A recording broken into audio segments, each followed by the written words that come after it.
Mi esposo gritó desde la cocina con una voz que no reconocí como suya. Pídele perdón a ella o nos divorciamos. La mujer que estaba a su lado, su amante, me miró de arriba abajo y sonrió con desprecio, como si ya hubiera ganado algo que nunca le perteneció.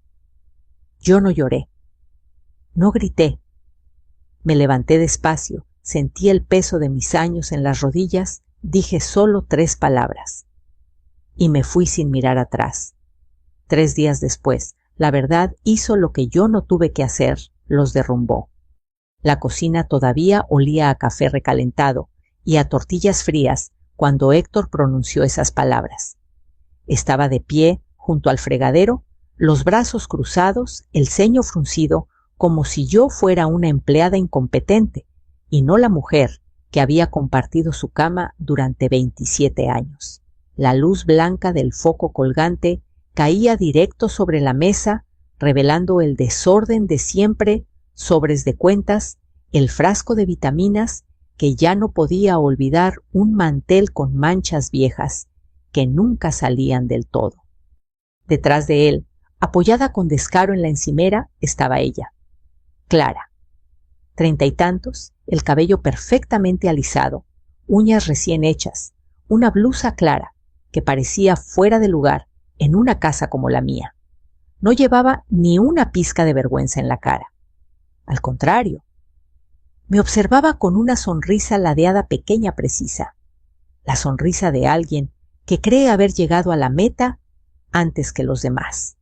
Rosa, repitió Héctor subiendo la voz. ¿Me escuchaste? Pídele perdón.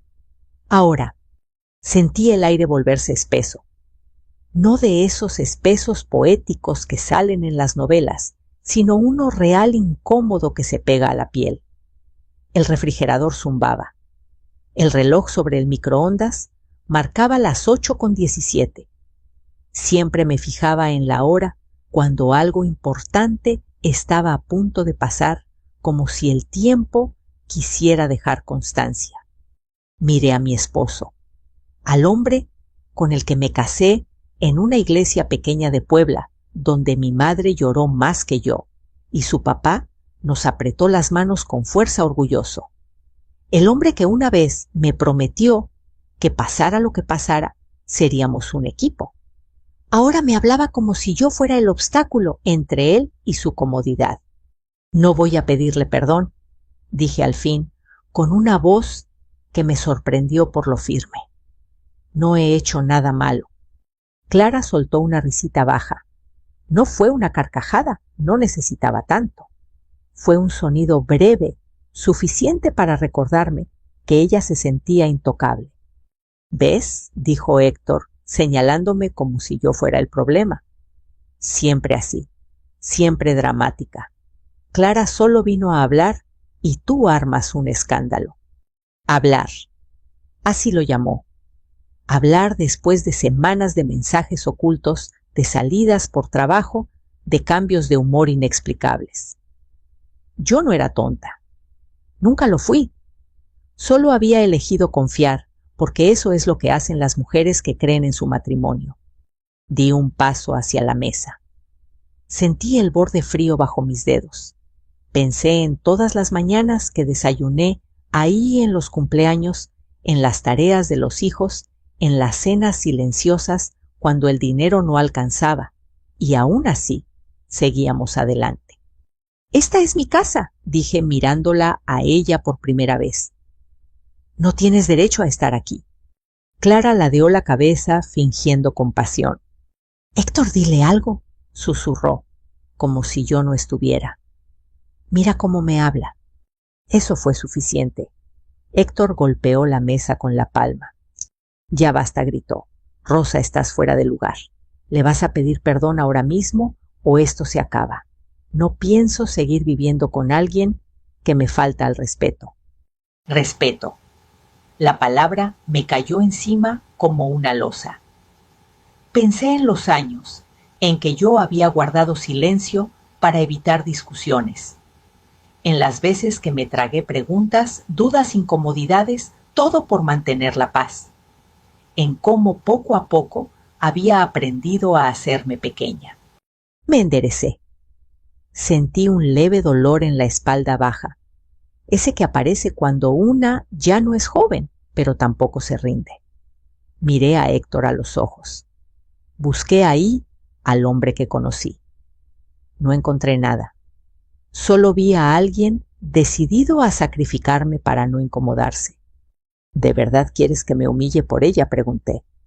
Después de todo, no es humillación, respondió impaciente. Es ser adulta. Es aceptar que te equivocaste.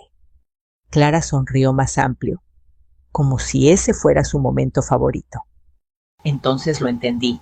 No se trataba de ella, se trataba de mí, de ver hasta dónde podía empujarme, de comprobar si todavía podía obligarme a doblar la cabeza. Respiré hondo. El silencio se estiró. Ni siquiera el refrigerador se oía ya. Caminé despacio hacia la silla, tomé mi bolsa, la colgué del hombro. Héctor frunció el ceño confundido. ¿Qué haces?, preguntó. Me volví hacia él. Dije las únicas 3 palabras que en ese momento eran verdad. Se acabó aquí. No grité, no lloré, no expliqué. Simplemente di media vuelta y caminé hacia la puerta. Sentí la mirada de Clara clavada en mi espalda, ahora sin sonrisa. Escuché a Héctor decir mi nombre 1 vez 2 con un tono distinto. No me detuve. Al salir el aire de la noche me golpeó el rostro. Olía a tierra húmeda. Las luces de la calle parpadeaban. Cerré la puerta con cuidado, como siempre lo había hecho. Me quedé un segundo en el porche, con las llaves temblándome en la mano, y supe algo con absoluta claridad. Ellos creían que yo no tenía a dónde ir. Se equivocaban. Caminé sin rumbo durante 2 cuadras antes de darme cuenta de que estaba temblando. No solo por el aire frío de la noche, sino por algo más profundo, algo que se había aflojado dentro de mí. Me detuve junto a un poste de luz y apoyé la espalda, respirando despacio como me habían enseñado años atrás, cuando los ataques de ansiedad empezaron a aparecer sin avisar. Inhalar, exhalar, una vez más. El teléfono vibró en mi mano. Héctor, no contesté. Volvió a vibrar. Esta vez un mensaje corto. Rosa, no hagas esto más difícil. Leí la frase 2 veces. Me pareció increíble cómo incluso después de todo seguía creyendo que el problema era mi reacción y no su traición. Guardé el teléfono y caminé hasta el coche.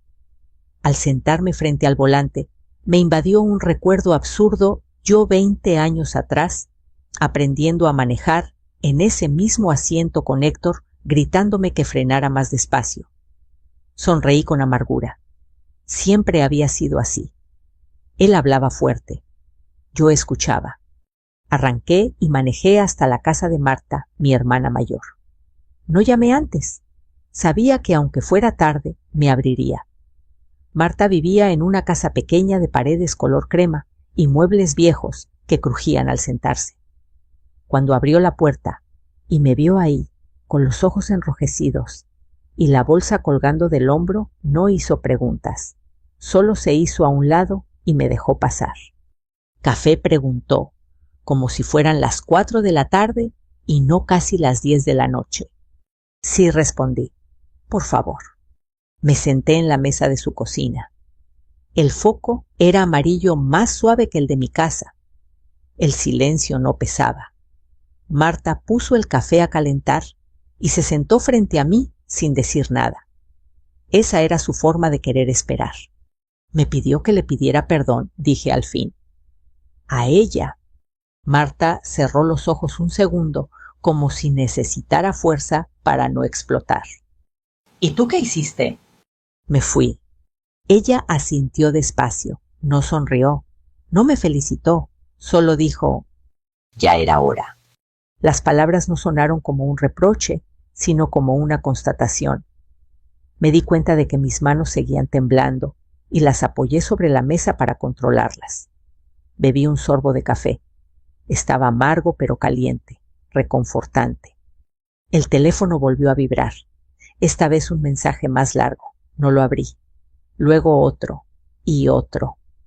Marta miró el aparato y después a mí. No tienes que leerlos, dijo. Esta noche no. Asentí. Dejé el teléfono boca abajo.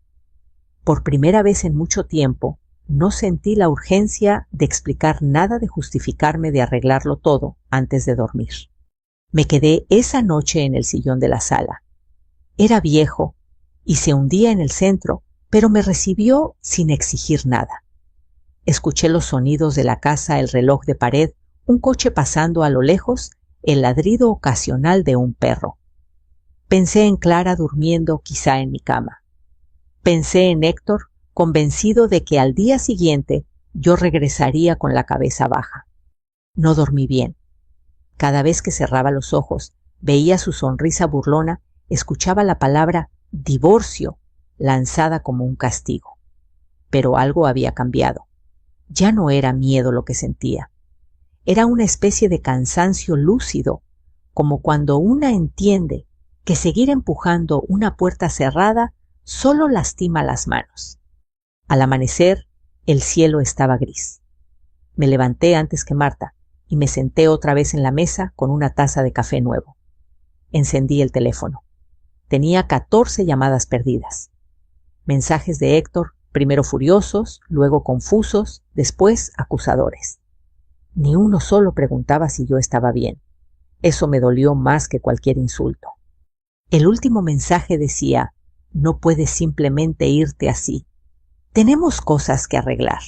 Sonreí con ironía. Tenemos. Siempre plural cuando le convenía. Marta apareció en la cocina despeinada. ¿Vas a volver?, preguntó sin rodeos. Miré la taza entre mis manos. Pensé en la cocina, en el foco blanco, en Clara, apoyada en la encimera. No hoy, dije. Tal vez nunca. Marta no insistió. Se sirvió café y se sentó frente a mí. ¿Sabes algo?, dijo. Siempre fuiste tú la que llevaba las cuentas, la que iba al banco, la que firmaba papeles. Héctor nunca se interesó por eso. Levanté la vista. Porque confiaba, respondí. Exacto, dijo ella, y porque sabía que tú lo harías bien. Algo se encendió en mi cabeza. Un recuerdo. 3 años atrás, cuando refinanciamos la casa. Héctor estaba apurado, decía que tenía una junta. Yo me quedé casi 2 horas en el banco leyendo, firmando, haciendo preguntas. Él solo pasó a estampar su firma donde le señalé. ¿A nombre de quién está la casa?, preguntó Marta. En copropiedad, respondí. Pero la cuenta principal, me quedé callada. La manejas tú, completó ella. Asentí despacio. No fue un momento de triunfo. No sentí ganas de vengarme. Sentí algo distinto, claridad. Como si de pronto viera un mapa que siempre había estado frente a mí. A media mañana el teléfono volvió a vibrar. Esta vez un número desconocido. Contesté por impulso. La señora Rosa Hernández, preguntó una voz formal. Sí. Le hablamos del banco. Necesitamos confirmar una operación reciente relacionada con su cuenta. Mi pulso se aceleró, pero mi voz salió tranquila. Claro, dije. Dígame. Mientras la mujer hablaba, supe que la noche anterior no había sido solo el final de algo, sino el comienzo de otra cosa. Algo que no iba a resolverse con gritos ni disculpas forzadas.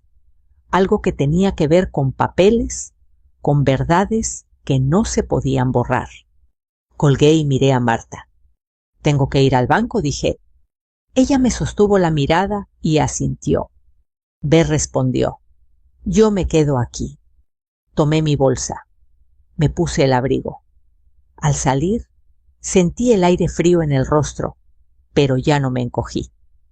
Caminé hacia el coche con un pensamiento firme, casi sereno, por primera vez en años. No iba a pedir perdón por existir. El banco estaba más frío de lo que recordaba. No por el aire acondicionado, sino por esa sensación impersonal que siempre me había incomodado, paredes claras, sillas alineadas, gente esperando en silencio, con carpetas apretadas contra el pecho, como si todos cargáramos versiones distintas del mismo miedo. Me senté y crucé las manos sobre la bolsa. Por primera vez noté que no temblaban. Una pantalla llamó mi turno. Caminé hasta el escritorio con pasos medidos. La mujer que me atendió tendría unos 40 años, lentes delgados, gesto profesional. Me sonrió con cortesía. «Señora Hernández, gracias por venir tan rápido». Asentí. Ella giró la pantalla un poco hacia mí. «Hubo un intento de transacción ayer por la noche», dijo. «Un monto considerable. El sistema activó un bloqueo preventivo porque requería doble autorización». Mi estómago se contrajo, apenas, pero no fue sorpresa. Fue confirmación. «¿Quién intentó hacer la transacción?», pregunté. La mujer dudó un segundo. «El señor Héctor Hernández», respondió, «desde una cuenta compartida». Cerré los ojos un instante. Clara. Pensé en su sonrisa, en su seguridad, en cómo se había parado en mi cocina como si el piso le perteneciera. «Puedo ver los movimientos recientes, pedí». La mujer asintió y comenzó a imprimir documentos. El sonido de la impresora llenó el espacio. Hoja tras hoja. Fechas. Cantidades. Intentos fallidos. Uno destacaba más que los demás, un depósito para un anticipo inmobiliario. No decía el nombre de Clara, pero no hacía falta. «¿Desde cuándo ocurre esto?», pregunté. «Desde hace unas semanas», respondió. «Pero ayer fue el primer intento grande». Tragué saliva. Semanas. Mientras yo cocinaba, lavaba, fingía no notar ausencias. Mientras me decía que no quería imaginar cosas. «¿Quién tiene la autorización principal de la cuenta?», pregunté, aunque ya sabía la respuesta. «Usted», dijo la mujer. «Siempre ha sido usted». Sentí algo extraño en el pecho. No orgullo, no alivio, más bien una tristeza profunda por darme cuenta de cuánto había cargado sola sin saberlo. «Quiero copias de todo», dije, «y quiero asegurar la cuenta». Ella asintió con rapidez. «Por supuesto, cambiaremos accesos claves y notificaciones. Cualquier movimiento requerirá su presencia física». Mientras firmaba los documentos, recordé aquel día en que Héctor me dijo: «Tú eres mejor para estas cosas». Yo lo tomé como un cumplido. Ahora entendía que también había sido una delegación cómoda. Yo resolvía. Él decidía. Salí del banco con una carpeta gruesa bajo el brazo.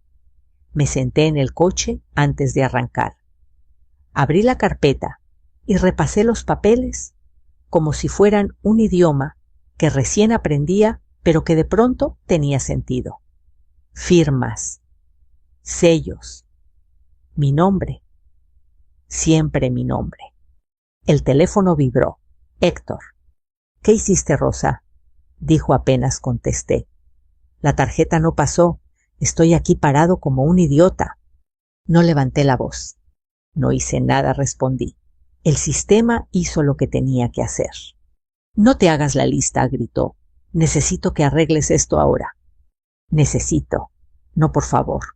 No hablemos. Necesito». «¿Para qué querías el dinero, Héctor?», pregunté. Silencio. Escuché una respiración tensa al otro lado. «No es asunto tuyo», dijo al fin. Sonreí sin humor. «Es exactamente mi asunto». Colgué antes de que pudiera responder. Me sorprendió lo fácil que fue, como si cortar esa llamada hubiera cortado algo más profundo. De camino a casa de Marta, el recuerdo me golpeó sin aviso. 3 años atrás. La notaría. Héctor mirando el reloj. Yo preguntando por cláusulas, por escenarios, en caso de. El asesor me había mirado con respeto y había dicho: las segundas vidas a veces necesitan primeras precauciones. Yo no había entendido del todo. Ahora sí. Extendí los papeles sobre la mesa de la cocina de Marta. Ella se sentó frente a mí. ¿Qué es todo eso?, preguntó. La verdad, respondí. Le expliqué con calma. Las cuentas, el intento de compra, el bloqueo. Marta negó con la cabeza. ¿Iba a comprarle algo con tu dinero?, preguntó. Nuestro dinero, corregí, pero sin decirme nada. Eso no es solo infidelidad, dijo. Eso es abuso. La palabra me quedó resonando. Abuso. Nunca me había permitido usarla. Siempre había pensado que esas cosas les pasaban a otras mujeres, no a mí. Yo era fuerte. Yo podía. No voy a hacer un escándalo, dije. No voy a gritarle ni ir a buscarla. Entonces, ¿qué vas a hacer? Miré los papeles, los acomodé con cuidado. Voy a dejar que la verdad haga su trabajo. Esa tarde revisé mensajes antiguos, horarios, coincidencias. Un recibo digital apareció en mi correo, una reserva cancelada en un hotel, fecha 2 semanas atrás. Yo había estado en casa de mi madre cuidándola después de una caída. No lloré. Me sentí cansada, como alguien que termina de contar una historia larga y dolorosa y al fin llega a la última página. Al caer la noche, llegó un mensaje de un número desconocido. Lo abrí. Rosa, soy Clara. Creo que podemos hablar como mujeres. Leí la frase varias veces. Como mujeres, la condescendencia, el intento de colocarse a mi altura cuando nunca lo estuvo. No respondí. Minutos después, otro mensaje. No es lo que crees. Héctor está muy alterado. Esto se puede arreglar. Sonreí con tristeza. Claro que se podía arreglar. Para ellos. Para que todo siguiera igual. Guardé el teléfono, cerré la carpeta, miré a Marta. No saben lo que se les viene, dije en voz baja. ¿Estás segura?, preguntó ella. Asentí. Los papeles no mienten. Esa noche dormí mejor que la anterior. No porque todo estuviera resuelto, sino porque por primera vez no estaba huyendo de la verdad. La estaba sosteniendo entre las manos con calma, esperando el momento adecuado. El primer signo de que algo había cambiado llegó al día siguiente, poco después del mediodía. Estaba sentada en la sala de Marta, con la carpeta abierta sobre mis piernas, repasando por tercera vez los mismos documentos cuando el teléfono empezó a vibrar sin parar. No era una llamada. Eran muchas, una detrás de otra. Héctor, Héctor, Héctor. No contesté. Luego un mensaje largo, escrito con prisa, sin los cuidados habituales. Rosa, tenemos que hablar ya. Hay un problema serio con la cuenta. No sé qué hiciste, pero esto se salió de control. Leí el mensaje con calma. Me llamó la atención una palabra problema. No dijo error, no dijo malentendido, dijo problema, porque por primera vez el problema no era yo. Minutos después, entró una llamada de un número desconocido. Dudé un segundo antes de contestar. Rosa, dijo una voz femenina aguda. Soy Clara. No dijo su apellido, como si no hiciera falta. Te escucho, respondí. Mira. Empezó y ya desde el primer suspiro supe que había perdido la seguridad. Creo que esto se está malinterpretando. Héctor está muy alterado. Yo también. No era nuestra intención que las cosas llegaran tan lejos. Nuestra. La palabra me revolvió el estómago. ¿Qué cosas? Clara, pregunté. ¿Usar dinero que no es tuyo? ¿Entrar a una casa que no te pertenece? Exigir disculpas. Silencio. Luego un carraspeo. Yo no sabía que el dinero era así. Tan complicado, dijo. Héctor me dijo que todo estaba arreglado. Ahí estaba, la grieta, el primer quiebre en su versión perfecta. ¿Te dijo también que yo firmé todo? Pregunté. Que nada se mueve sin mi autorización. Respiración acelerada al otro lado. Rosa, no te pongas así. Podemos hablarlo. Somos adultas. Justamente por eso respondí. Porque soy adulta, no voy a arreglar nada por teléfono. Colgué antes de que pudiera seguir. Apoyé el celular sobre la mesa y sentí por primera vez, desde que todo comenzó, algo cercano a la certeza. No alegría, no venganza, certeza. Esa tarde, Héctor apareció en la casa de Marta sin avisar. Yo estaba en la cocina, ayudándola a preparar una sopa sencilla, cuando escuché el golpe seco en la puerta. Marta me miró. ¿Quieres que le diga que no estás? Negué con la cabeza. No, ya no. Héctor entró con el rostro desencajado. No parecía el hombre seguro que me había dado un ultimátum en la cocina. Tenía los ojos hundidos, la mandíbula tensa. ¿Qué estás haciendo? Preguntó sin saludo. Esto ya no es un juego. Nunca fue un juego, respondí. Clara está asustada, dijo. Yo también. El banco llamó. Hablaron de bloqueos de revisiones. ¿Qué dijiste? La verdad, respondí. Nada más. Se pasó la mano por el cabello. ¿Te das cuenta de lo que provocaste? Dijo. Esto nos puede meter en problemas. Otra vez. No, Héctor, corregí. Esto te puede meter en problemas. A mí me protegió. Su mirada cambió. No era enojo, era miedo. Rosa dijo más bajo. No tienes que hacer esto. Podemos volver a casa a hablarlo tranquilos. Te prometo que ella no vuelve a aparecer. Lo miré largo rato. Pensé en todas las promesas anteriores. En cuántas veces había creído en palabras vacías. Ya hablaste, le dije. La noche que me exigiste disculparme. Yo ya tomé mi decisión. Por ella preguntó. ¿Por una tontería? Sentí el impulso de reír, pero no lo hice. ¿Por mí? Se quedó callado. Marta apareció en la puerta de la cocina cruzándose de brazos. Rosa no va a discutir, dijo. Si tienes algo que decir, que sea con respeto. Héctor apretó los labios. Asintió una vez. Necesitamos una solución, dijo. Esto no puede quedarse así. Tienes razón, respondí. No puede. Esa misma noche revisé algo que había pasado por alto. Un correo antiguo. Una notificación automática que siempre había ignorado. Al abrirla, encontré algo más, un nombre distinto asociado a una cuenta secundaria. No era Clara. Era otro apellido. Otro domicilio. Sentí un escalofrío. Busqué más. Llamé al banco. Hice preguntas precisas. Tomé notas.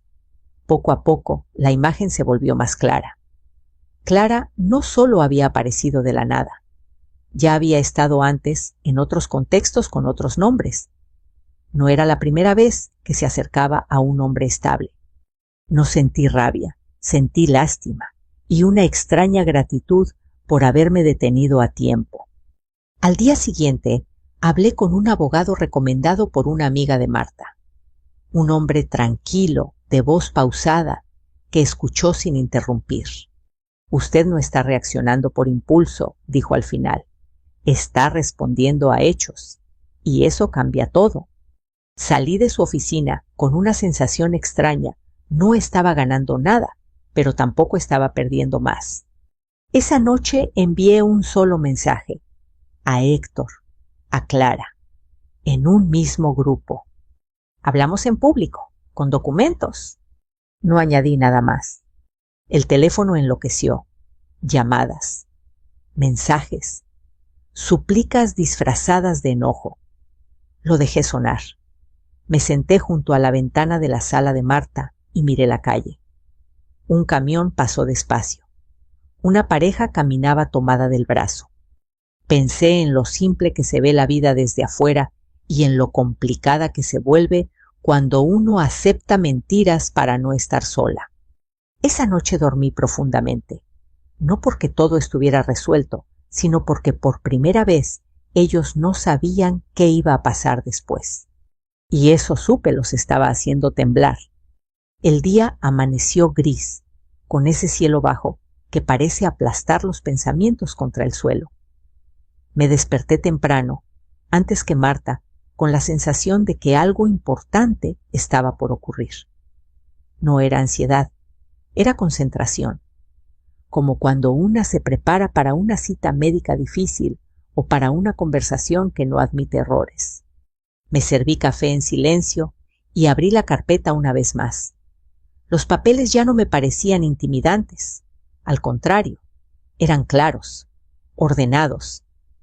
Decían exactamente lo que había pasado sin adornos ni versiones emocionales. Eso era lo que más me tranquilizaba, la verdad, no necesitaba gritar. A las 9 de la mañana regresé a la casa por primera vez desde aquella noche. No avisé.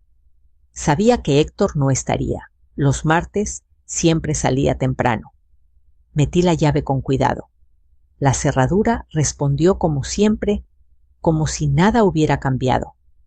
Ese detalle me dolió más de lo que esperaba. Entré despacio. El silencio era distinto al de la casa de Marta. Aquí había tensión acumulada como polvo invisible. Caminé por la sala. Un cojín estaba fuera de lugar. Un vaso sin lavar en la mesa. Señales pequeñas pero reveladoras. En el pasillo, la puerta del closet estaba entreabierta. Mis cosas revueltas. Blusas mal colgadas. Una caja abierta en el suelo. No me sorprendió. Héctor siempre había creído que el orden se hacía solo. Tomé el teléfono y saqué fotos. No por rencor, sino por claridad. Abrí el cajón donde guardábamos documentos importantes. Estaba vacío. Sonreí con amargura. Llegaban tarde. Todo lo que importaba ya estaba conmigo. Recogí algunas prendas, mi álbum viejo, de fotos un par de libros, nada más. No estaba mudándome, solo estaba cerrando una etapa con dignidad. Antes de irme, pasé por la cocina, la misma cocina donde me dio el ultimátum. Toqué el borde de la mesa. Recordé mis manos apoyadas ahí, la respiración contenida. No sentí rabia, sentí distancia. Al salir, mi teléfono vibró. Un mensaje de Héctor. ¿Estás en la casa? No respondí. A media mañana me reuní con el abogado en una oficina pequeña, arriba de una ferretería antigua. Las escaleras crujían. Me recordó a los edificios de antes cuando las cosas se hacían sin prisa. Me senté frente a él y abrí la carpeta. Vamos a revisar todo, dijo, con calma. Le expliqué cada documento, cada intento de transacción, cada mensaje. Él escuchó atento, haciendo notas. Aquí hay algo importante, dijo señalando un papel. El intento de usar fondos compartidos para un beneficio personal sin consentimiento. Eso pesa. No quiero vengarme, dije. Solo quiero que se sepa la verdad. Eso es más poderoso de lo que cree, respondió. Salí de ahí con un plan sencillo. Nada teatral, nada agresivo. Una reunión formal, presencia de un mediador, documentos sobre la mesa, eso era todo. Esa tarde, Clara volvió a escribir. El tono había cambiado por completo. Rosa, por favor. Yo no sabía. Héctor me mintió. Esto se nos fue de las manos. La leí sin prisa. Por primera vez no vi arrogancia. Vi miedo. No respondí. En cambio, envié un mensaje breve con los datos de la reunión, fecha, hora, lugar. Nada más. Al anochecer, Héctor llamó. Contesté. Rosa dijo con voz quebrada. Esto es demasiado. No tienes que hacerme esto. No te estoy haciendo nada, respondí. Estoy dejando que lo que hiciste tenga consecuencias. ¿Vas a humillarme?, preguntó. Pensé un segundo. No dije, tú hiciste eso solo. Colgué. Esa noche, Marta me encontró sentada en el sillón mirando por la ventana. ¿Estás bien?, preguntó. Sí, respondí, cansada pero bien. ¿No tienes miedo? Pensé en ello. No dije, tengo claridad. Me acosté temprano. Dormí profundamente. En sueños no aparecieron ni Héctor ni Clara. Solo una sensación extraña de espacio, como si mi vida hubiera recuperado aire. Sabía que al día siguiente todo se expondría, no con gritos, no con insultos, con hechos. Y eso en el fondo era lo que más temían. La sala de mediación no era grande ni intimidante. Eso me sorprendió. Yo había imaginado algo más solemne, más frío. En cambio, había una mesa rectangular de madera clara, 4 sillas, una ventana que dejaba entrar la luz de la mañana y un silencio contenido, como si el lugar estuviera acostumbrado a escuchar verdades incómodas sin reaccionar. Llegué 10 minutos antes, no por nervios, sino por respeto a mí misma. Me senté con la espalda recta, la carpeta cerrada frente a mí, las manos apoyadas sobre ella. El abogado se acomodó a mi lado y me dedicó una mirada tranquila, de esas que dicen, estás donde debes estar. Héctor entró primero. Vestía una camisa que yo le había regalado en un aniversario planchada a medias. Caminó rígido, como si el piso pudiera moverse bajo sus pies. Evitó mirarme. Se sentó frente a mí y cruzó las manos inquieto. Clara llegó después. Traía un saco oscuro maquillaje discreto, el cabello recogido. Había intentado verse seria profesional, pero algo en su expresión delataba tensión. Ya no estaba la sonrisa burlona, ni siquiera una mueca de superioridad. Sus ojos se movían rápido, evaluando la habitación buscando salidas. El mediador entró, saludó y pidió que comenzáramos. Su voz era neutra, firme. Estamos aquí para aclarar una situación financiera y familiar, dijo. Les pido respeto y que se limiten a los hechos. Héctor fue el primero en hablar. Todo esto es un malentendido, dijo. Mi esposa reaccionó exageradamente. Yo solo intentaba resolver unas cosas personales. ¿Con dinero compartido?, preguntó el mediador. Héctor dudó. Era temporal. Sentí la mirada de Clara sobre mí como si esperara que yo estallara. No lo hice. ¿Puedo?, pregunté. El mediador asintió. Abrí la carpeta. El sonido del broche, al soltarse, fue seco claro. Saqué los documentos uno por uno y los fui colocando sobre la mesa con cuidado.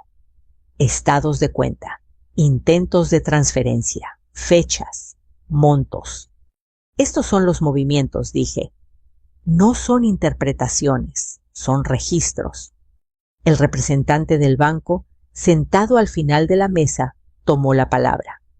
Confirmamos intentos de uso de fondos compartidos sin la autorización requerida, explicó. Por eso se activó el bloqueo preventivo. Clara se inclinó hacia adelante. Yo no sabía, dijo rápido. Héctor me aseguró que todo estaba en orden. ¿Para qué era el dinero?, preguntó el mediador. Silencio. Para un departamento, respondió Clara, al fin bajando la voz. Yo pensé que era un adelanto normal. Héctor la miró sorprendido. ¿Por qué dices eso?, murmuró. Quedamos en no... Basta, dije con calma. No estoy aquí para escuchar acuerdos privados. El mediador levantó la mano. Hay algo más, dijo. Durante la revisión surgió información adicional. Miró a Clara. Señora, ¿ha utilizado otros nombres en operaciones financieras recientes? Clara palideció. No entiendo la pregunta. El representante del banco abrió otra carpeta. Detectamos cuentas vinculadas a distintos domicilios y apellidos, explicó. No es ilegal en sí, pero sí relevante. El aire se volvió denso. Héctor giró hacia Clara con el ceño fruncido. ¿Qué es esto?, preguntó. Ella tragó saliva. Yo tuve problemas antes, dijo. Nada grave. Antes de mí, insistió él. Nadie respondió. No sentí satisfacción. Sentí una especie de pena distante, como cuando una ve caer una torre mal construida. No hacía ruido, simplemente se desmoronaba. Lo importante, continuó el mediador, es que los activos permanecerán protegidos. Cualquier intento de uso indebido tendrá consecuencias legales. Héctor se llevó las manos al rostro. Rosa dijo: yo no sabía que esto iba a llegar tan lejos. Lo miré por primera vez desde que entró. Yo tampoco sabía que ibas a exigirme humillarme, respondí. Y aún así, aquí estamos. Clara se levantó de golpe. Esto es injusto, dijo. Yo confié en ti. El mediador la miró con firmeza. Siéntese, por favor. Ella obedeció temblando. Cuando la sesión terminó, nadie aplaudió. Nadie gritó. Simplemente se establecieron los hechos y las consecuencias. Héctor firmó con mano insegura. Clara no me miró al salir. Yo cerré la carpeta y me puse de pie. Sentí el peso de los últimos días caer de mis hombros. No había ganado nada material. Había recuperado algo más valioso. Al pasar junto a Héctor, se detuvo. Perdóname, susurró. Lo miré una última vez. Eso ya no me corresponde. Salí al exterior. El sol estaba alto. El aire era claro. Respiré hondo y seguí caminando sin mirar atrás, sabiendo que 3 días habían sido suficientes para que la verdad hiciera su trabajo. La primera noche en el departamento fue silenciosa de una forma que no conocía. No había televisión murmurando para llenar huecos, ni pasos ajenos cruzando el pasillo, ni esa tensión invisible que se instala cuando una vive esperando la próxima discusión. Me senté en el suelo, apoyé la espalda contra el sillón y comí un sándwich sencillo sin prisa. Pan, queso, tomate. Nada especial. Y sin embargo sentí algo parecido a la gratitud. El lugar era pequeño. Paredes claras, un balcón estrecho, una mesa plegable junto a la ventana. Elegí ese departamento porque no tenía historia conmigo. No había recuerdos que limpiar. No había fantasmas. Solo espacio. A la mañana siguiente, abrí la cortina y dejé entrar la luz. Preparé café.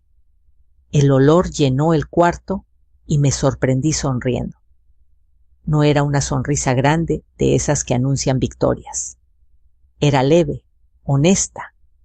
La sonrisa de alguien que vuelve a respirar.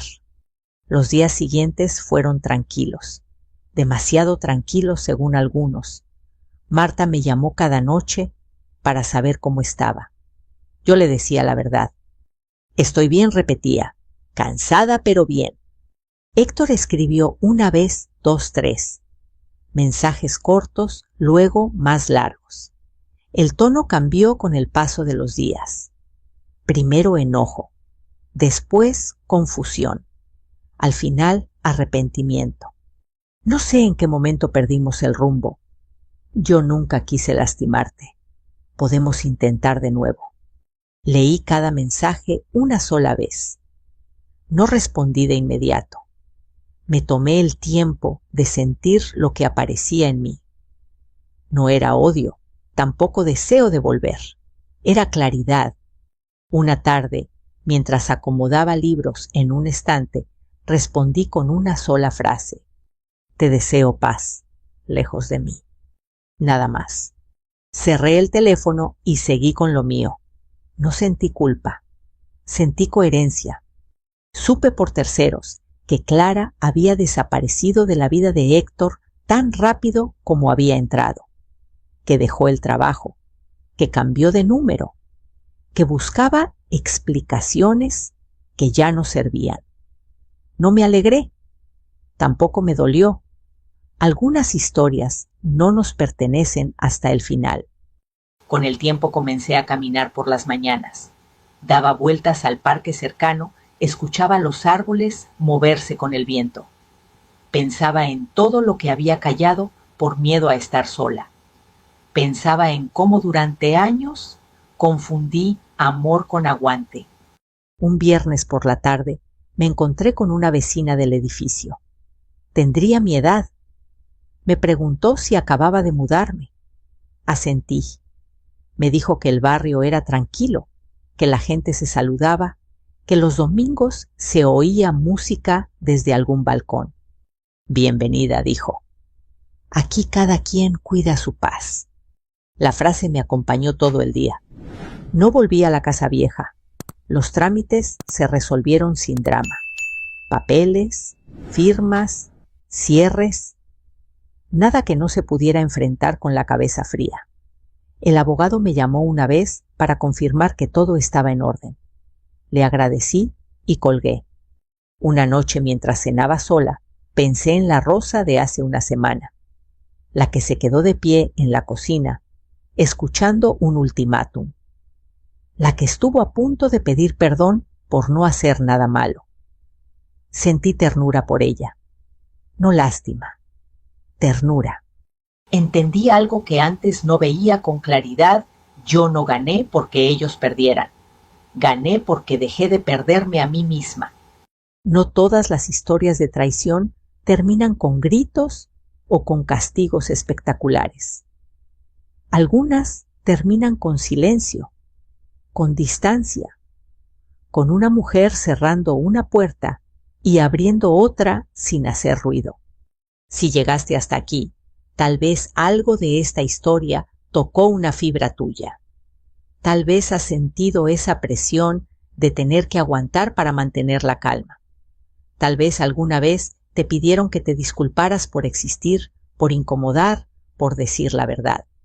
Si es así, quiero decirte algo con toda claridad: tu paz no se negocia, no se intercambia por comodidad ajena, no se entrega para evitar conflictos. La paz se elige. Si esta historia te hizo pensar, te invito a compartirla con alguien que la necesite. Déjame un comentario y dime desde dónde estás escuchando. Aquí hay muchas voces, muchas historias que merecen ser contadas con dignidad. Y si quieres seguir acompañándonos en este camino de verdades y decisiones valientes, suscríbete. Tenemos más historias como esta para compartir contigo. Gracias por escuchar. Gracias por quedarte. Seguimos juntos.